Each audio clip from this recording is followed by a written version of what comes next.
Sorry, चौथा नियम, तीसरा तो ये हो गया, अभी चौथा नियम। चौथा नियम है जिंदगी में कभी भी ठंडा पानी नहीं पीना। ठंडा पानी, कोल्ड वाटर, आइस वाटर कभी नहीं पीना। फ्रिज का रखा हुआ पानी, बर्फ डाला हुआ पानी कभी नहीं पीना। क्यों? ये जो ठंडा पानी है, गार पानी है, ये बहुत तकलीफ देता है। कैसे? आपका पोट तो गर्म है और पानी तो ठंड है, गार है। अब ठंड पानी गर्म पोट में डालेंगे तो झगड़ा होगा। क्या? या तो पानी पोट को ठंडा करेगा या पोट पानी को गर्म करेगा। अगर मान लीजिए पानी ने पोट को ठंडा कर दिया तो पोट के ठंडा होते ही हृदय ठंडा होता है, हृदय के ठंडा होने के बाद मस्तिष्क ठंडा होता है, मस्तिष्क के ठंडा होने के बाद पूरा शरीर ठंडा होता है, और शरीर के ठंडे होने के बाद राम नाम सत्य होता है। आपको मालूम है? और राम नाम सत्य जब होगा तो घर के बाहर आपको फेंक देते हैं, रखते नहीं। जो घर आपने बनाया लाखों रुपए कर्जा लेके, उस घर में आपका शरीर ठंडा होते ही रखते नहीं, बाहर लेके जाओ, बाहर लेके जाओ, जल्दी करो। कितनी बेइज्जती है ठंडे शरीर। जिस शरीर को गर्म रहने पर लपट लपट के रोते हैं, ठंडा होते ही छोड़ देते हैं उसको। तो क्यों करना चाहते हैं अपने शरीर को ठंडा गार पानी पी के? नहीं पीना। अब एक विज्ञान की माहिती मैं आपको देना चाहता हूं। जब बहुत गार पानी आप पिएंगे, ठंड पानी पिएंगे, तो क्या होगा? पोट पानी को गर्म करेगा। अब पोट पानी को गर्म करेगा तो पोट को गर्म करने के लिए ऊर्जा चाहिए। जैसे स्वयं पाक घर में कोई भी चीज गर्म करने के लिए एलपीजी गैस लगती है ना, वैसे पोट में पानी गर्म करने के लिए रक्त लगता है, खून। तो जब आप बहुत गार पानी पीते हैं तो सारे शरीर का रक्त पोट में आता है पानी को गर्म करने के लिए। अब रक्त की जरूरत है मस्तिष्क को, लेकिन वो आ गया पोट में। रक्त की जरूरत है हृदय को, वो आ गया पोट में। क्या करने के लिए? पानी को गर्म करने के लिए। तो मस्तिष्क को रक्त की कमी आ गई, हृदय को रक्त की कमी आ गई, तो मस्तिष्क में कभी भी पैरालिसिस हो जाएगा, ब्रेन हेमरेज हो जाएगा, हृदयघात कभी भी हो सकता है। इसलिए गार पानी नहीं पीना, ठंड पानी नहीं पीना, फ्रिज का रखा हुआ पानी, बर्फ डाला हुआ पानी गलती से भी नहीं पीना। और एक माहिती देना चाहता हूं। जब बहुत गार पानी पीते हैं, बहुत ठंड पानी पीते हैं, तो पोट में एक आंत होती है, बड़ी आंत, लार्ज इंटेस्टाइन कहते हैं हम लोग अंग्रेजी। तो बड़ी आंत का सारा रक्त आ जाता है पोट में पानी को गर्म करने। अब बड़ी आंत ऐसे होती है, खुले हुए पाइप की तरह से। जैसे ही गार पानी पीते हैं ये बंद हो जाती है, ऐसे हो जाती है, संकुचित हो जाती है। और आपको मालूम है, बड़ी आंत में से ही हमारा सारा गंदगी, मल, संडास निकलता है। अगर ये बंद हो गई, संकुचित हो गई, तो मल नहीं निकलेगा, संडास नहीं निकलेगा, तो मलबद्धता, कोष्ठबद्धता की समस्या शुरू होगी। जिंदगी आपकी नरक हो जाएगी। जिनको मलबद्धता है, कोष्ठबद्धता है, उनको बवासीर, मूलव्याध, भगंदर, घुटने दर्द, कमर दर्द सब होता है। इसलिए पोट साफ रहना जरूरी है, संडास नियमित रूप से होना जरूरी है। वो तभी होगा जब बड़ी आंत खुली रहे। अगर ये बंद हो गई तो नहीं होगा। तो गार पानी पी के इसको बंद मत करिए, नहीं तो त्रास होगा। अब मैं आपको एक और माहिती देता हूं, इसमें हंसने का नहीं, लेकिन ध्यान से सुनने का। अमेरिका में और यूरोप में लोग बहुत गार पानी पीते हैं, ठंड पानी। अमेरिका के लोग तो इतने मूर्ख हैं, पानी को फ्रिज में रखेंगे, 5-6 दिन ठंडा होगा, फिर निकालेंगे, फिर बर्फ डालेंगे, फिर पिएंगे। इतना ठंड पानी पीते हैं। दुष्परिणाम क्या होता है? सबकी बड़ी आंत ऐसे बंद है। तो सवेरे जब संडास घर में जाते हैं, 2-2 तास बाहर ही नहीं आते, अंदर ही बैठते। मैं उनको पूछता हूं तुम करते क्या हो 2 तास संडास घर में? वो कहते हैं हम व्रत पत्र पढ़ते हैं, न्यूज़पेपर पढ़ते हैं, मैगजीन पढ़ते हैं। क्यों पढ़ते हैं? इंतजार करना पड़ता है, मल निकलता ही नहीं, संडास होती नहीं। और कोई अमरीकी संडास घर में घुस गया ना, तो अंदर आप जरा ध्यान से सुनो तो करेगा लेकिन वो नहीं उतरती, क्योंकि बंद है। जास्ती देर वो नहीं उतरती ना, तो वो गाना गाना शुरू करता है, मेरे सपनों की रानी कभी आएगी। वो आती नहीं है। और जास्ती त्रास होता है ना, तो दूसरा गाना गाता है, एक बार आजा आजा आजा, फिर भी नहीं आती। एक बार एक अमरीकी व्यक्ति को मैंने ये पूछा कि आपके संडास घर में कमोड सीट क्यों लगाते हैं? कमोड सीट समझते हैं, वेस्टर्न स्टाइल का, वो क्यों लगाते हैं? भारतीय पद्धत का संडास क्यों नहीं बनाते? उसने उत्तर दिया, भारतीय पद्धत के संडास पे 5 मिनट बैठ सकते हैं, हमको 2 तास बैठना पड़ता है, इसलिए हम कुर्सी जैसा संडास पात्र बनाते हैं, बैठ जाते हैं, न्यूज़पेपर पढ़ते रहते हैं, पोट साफ होता ही नहीं है। ये समस्या कहां से आई? गार पानी से, ठंड पानी से। इसलिए आप जिंदगी में कभी भी ठंड पानी नहीं पीना, गर्मी में भी नहीं पीना। तो आप बोलेंगे फिर कौन सा पानी पीना? माटी का जो घड़ा है ना, मटका, माटी का घड़ा, उसका पानी पी सकते हैं, क्योंकि वो गार नहीं है। उसका जो तापमान है पानी का वो 34-35 डिग्री है, शरीर का तापमान 37 डिग्री है, तो वो नजदीक का है, इसलिए माटी के घड़े का पानी पी सकते हैं।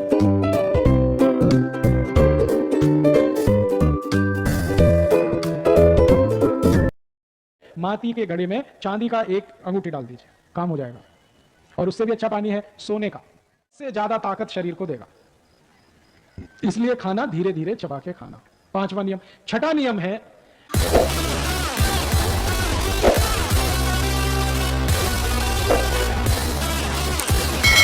37 डिग्री है तो वो नजदीक का है, इसलिए माटी के घड़े का पानी पी सकते हैं। ठीक है, 4 माहिती हो गई, अभी 5वीं माहिती। तो आप फिर एक काम करना, आज से फ्रिज में पानी नहीं रखना, क्योंकि पीने का नहीं तो रखने का क्यों। और इसका एक सबसे बड़ा फायदा होगा, गले का रोग नहीं आएगा।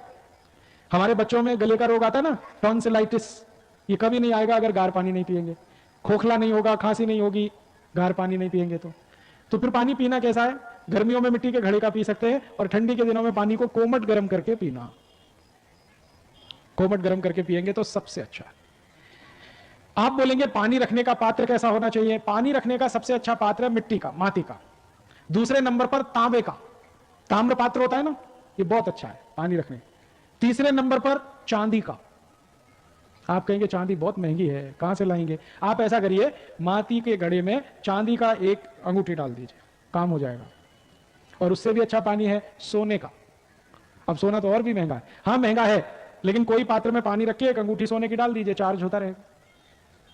ये सोने चांदी का पानी पीना चाहिए ठंडी में, और माटी के घड़े का पानी पीना चाहिए गर्मी में, और ताम्र पात्र का पानी पीना चाहिए बारिश में, पाउस के सीजन में। और पानी सबसे अच्छा माना जाता है जो पीने के लिए है, वो पाउस का, बारिश का जो पानी गिरता है ना, वो सबसे शुद्ध है। तो आपके घर में छत पर जितना भी पाउस का पानी गिरता है उसको इकट्ठा करिए, एक एक बूंद वो काम का है, कीमती है। आप बोलेंगे कैसे इकट्ठा करें, बहुत सरल तरीका है। पाउस का जितना भी पानी है एक पाइप में लीजिए और खड्डा खोद के उसमें डाल दीजिए सर, फिर वही पानी वापस निकाल सकते हैं बोर करके।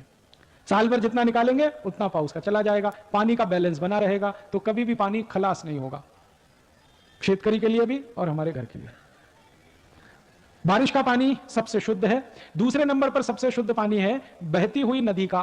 तीसरे नंबर पर सबसे शुद्ध पानी होता है कुएं का। चौथे नंबर पर सबसे शुद्ध पानी है बोर का। और 5वें नंबर पर सबसे शुद्ध पानी है म्युनिसिपल कॉर्पोरेशन का, वो 5वें नंबर पे। दुर्भाग्य आपका है कि आप वो ही पीते।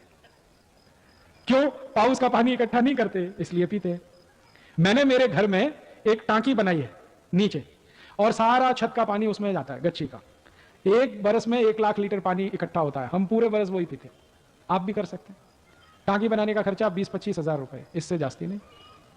और जहां गाड़ी खड़ी करते हैं ना, कार वगैरह, उसी के नीचे बना दिया, ऊपर से पत्थर डाल दिया, दोनों काम में आती है वो। तो पानी पाउस का इकट्ठा करने की जरूर कोशिश करिए, बहुत अच्छा है, कीमती है, सब पानी से अच्छा है। तो 4 नियम हो गए। अभी 5वां नियम है, जब भोजन करना हो तो भोजन को धीरे धीरे खाना, चबा चबा के खाना। मराठी में कहते हैं ना, हड़ू हड़ू घ्या, सावकाश घ्या, धीरे धीरे खाओ, थोड़ा थोड़ा चबा चबा के खाओ। अभी कितना चबाएं? तो आयुर्वेद में कहा गया जितने दांत उतनी बार भोजन चबाओ। तो आप कहेंगे 32 दांत, तो 32 बार चबाओ। बाकरी का एक टुकड़ा मुंह में रखा, 32 बार चबाना, तो बिल्कुल लार के साथ मिलकर अंदर जाएगा, बहुत जल्दी हजम होगा और सबसे ज्यादा ताकत शरीर को देगा। इसलिए खाना धीरे धीरे चबा के खाना, 5वां नियम। 6ठा नियम है, जब भी भोजन करना तो जमीन पे बैठ के करना, भूमि पे बैठ के करना, खड़े खड़े नहीं। आजकल कुछ पढ़े लिखे लोग खड़े खड़े खाना खाते हैं, बुफे सिस्टम। ये बुफे सिस्टम नहीं, बफेलो सिस्टम है। मछली खाती है खड़े खड़े, आदमी के लिए नहीं है ये। लेकिन ये पढ़े लिखे लोग हैं ही इडियट, करें क्या उसका। अमेरिका यूरोप की नकल करके खड़े खड़े खाना खाते हैं। खड़े खड़े खाना खाने में तकलीफ क्या है और जमीन पे बैठ के खाने में क्या फायदा है, वो जानिए। जब हम भूमि पे बैठे हैं ना, ऐसे करके सुखासन में आलती पालती मार के ऐसे बैठ गए, तो हमारा जो नाभि है ना, वो गुरुत्वाकर्षण बल के सीधे संपर्क में है। गुरुत्वाकर्षण बल नाभि पे जब केंद्रित होता है तो नाभि चार्ज होती है, फिर उसके बगल में जठर है, वो भी चार्ज होता है। अग्नि बहुत तीव्र होती है, तो इस स्थिति में बैठ के जो खाना खाएं बहुत जल्दी हजम होता है। इसलिए जमीन पे बैठ के खाना खाना। फिर आप बोलेंगे डाइनिंग टेबल, डाइनिंग टेबल अच्छा नहीं है, कुर्सी पे बैठ के खाना कभी नहीं खाना। गड़बड़ क्या है, इसमें गुरुत्व केंद्र बदल जाता है और फिर वो खाना जल्दी हजम नहीं होगा। तो आप बोलेंगे डाइनिंग टेबल लाया तो अब क्या करना? डाइनिंग टेबल लाया है तो बेच दो, बेकार है वो, कुछ काम का नहीं है। अब बहुत लोग कहते हैं बेचने का दिल नहीं करता, तो मेरा एक सुझाव है, उसका पांव काट दो, एकदम नीचे आ जाएगा। तो जैसे पाटा होता है ना, लकड़ी का पाटा, वैसे डाइनिंग टेबल पे थाली रख के आप जमीन पे बैठ के खाना, उसका ये उपयोग हो सकता है। और मुझे तो ये बात कुछ समझ में नहीं आती, हमारा घर हम बनाते हैं, कितना महंगा जमीन है। बीड में 1 स्क्वायर फीट जमीन की कीमत कितनी है? 500 रुपए। अब 500 रुपए स्क्वायर फीट की जमीन है। डाइनिंग टेबल अगर 10 बाई 10 की है, 100 स्क्वायर फीट जमीन आपने घेर रखी है, 1 स्क्वायर फीट 500 रुपए की है, 100 स्क्वायर फीट 50,000 रुपए की जमीन आपने डाइनिंग टेबल के नीचे बेकार करके रखी हुई है, जो इस्तेमाल ही नहीं आ रही। और काम करने वाली बाई को भी त्रास होता है, झुक झुक के उसमें झाड़ू लगानी पड़ती है। क्यों लाए आप इसको? छोड़ दो, कुछ काम की नहीं। इसको निकालोगे घर से, खाली जगह हो जाएगी, स्पेस खुल जाएगा, वो किसी दूसरे काम में आएगा। मैं आपको एक छोटी माहिती देना चाहता हूं कि घर के अंदर जितना खुला स्पेस होता है, दिल और दिमाग उतना ही खुला होता है। और कि घर के अंदर जितनी चीजें घिचपिच होती है ना, स्पेस कम होता है, दिल दिमाग भी उतना ही छोटा होता है। ये जो आजकल फ्लैट सिस्टम चल गए ना, हम गांव से शहर में आ गए, तो गांव में तो बहुत बड़े घर में थे, अब शहर में आके छोटे फ्लैट में रहते हैं, तो हम दिल दिमाग से भी छोटे हो गए।